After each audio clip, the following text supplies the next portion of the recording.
Bienvenidos a nuestro episodio número 17 del Club Virtual de Lectura de nuestra Biblioteca Pública Municipal Efraín Castro. Y seguimos con grandes mujeres de la historia. Alguna vez la encuentro por el mundo y pasa junto a mí, y pasa sonriéndose y yo digo, ¿cómo puede reír? Luego asoma a mi labio otra sonrisa, más cara del color, y entonces pienso, ¿acaso ella se ríe como me río yo? Gracias por ser mi luz cálida y brillante. Te quiero, mamá. Hoy conoceremos más sobre Frida Kahlo, pintora. La más famosa de las pintoras mexicanas, nació como Magdalena Carmen Frida Kahlo en 1907 y pasaría a la historia por su personalismo, manera de convertir el arte en una vía de expresión de su tortura mundo interior. Pintora del sufrimiento interior. Hija de un fotógrafo inmigrante alemán y una mexicana, con 6 años contrajo una poliomielitis que hizo pasar 9 meses en cama y varias cirugías, aunque su padre siempre la animó a fortalecerse haciendo deportes atípicos para la mujer de la época, como el boxeo. Pero la verdadera tragedia sucedió a sus 18 años, cuando el autobús donde viajaba fue arrollado por una tranvía. El accidente le fracturó la columna vertebral y le destrozó la clavícula, varias costillas y una pierna. Un pasamanos entró por su cadera y salió por la vagina. Kahlo ya nunca podría tener hijos y sufrió más de 30 operaciones, además de tener que llevar corsés y pasar largos periodos inmovilizada. Durante su convalecencia empezó a pintar, ayudándose de un aparato que le construyeron para hacerlo. Tumbada, pues ni siquiera podía sentarse. Ya desde el principio se tomó a sí misma como modelo para su obra. Porque pasó mucho tiempo sola y porque soy el motivo que mejor conozco. En sus retratos empleaba elementos simbólicos que aludían a sus propias vivencias y emociones, como monos, plantas, camas y esqueletos. En 1929, a los 22 años, se casó con el pintor más famoso del país, el muralista Diego Rivera. Pasaron unos años juntos en Estados Unidos.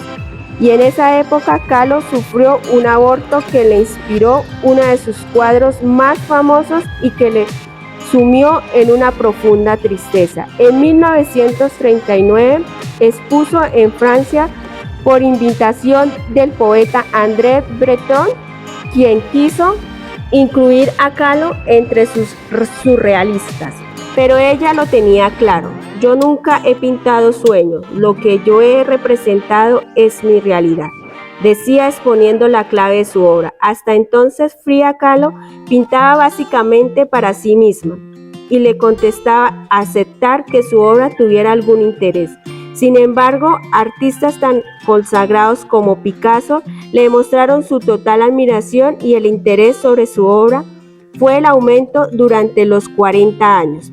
En 1950, Kahlo fue hospitalizada durante todo un año. En 1953 se celebró su primera y única exposición en solitario en México. Como dijo un crítico, es posible el separar la vida y el trabajo de esta persona extraordinaria. Sus cuadros son una biografía. El arte y la vida eran inseparables en ella. Tanto que así que como los médicos le dijeron que no debía levantarse, acudió a la inauguración en ambulancia e hizo plantar su cama en el centro de la sala de las exposiciones. En ese mismo año le amputaron media pierna por una infección de gangrena. Esto la llevó a intentar el suicidio en un par de ocasiones con las medicinas que tomaba para calmar el dolor. Durante esta época también escribió poemas y reflexiones personales en su diario, utilizando la escritura como su otra herramienta balsámica. En el verano de 1954 apareció por última vez en público en una manifestación comunista. El 13 de julio falleció. a causa de una trombosis pulmonar. A los 47 años, la última entrada de su diario decía: espero alegre la salida y espero no volver jamás. Sus cenizas se exhibieron en la Casa Azul, donde vivió y que hoy es el Museo Frida Kahlo en la Ciudad de México.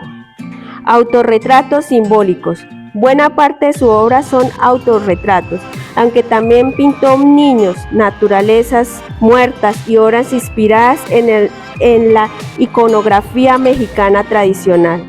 En los lienzos, la Frida pintaba mirada al frente con bravura, mostrando sin pudor sus dolores físicos y sus penas más íntimas.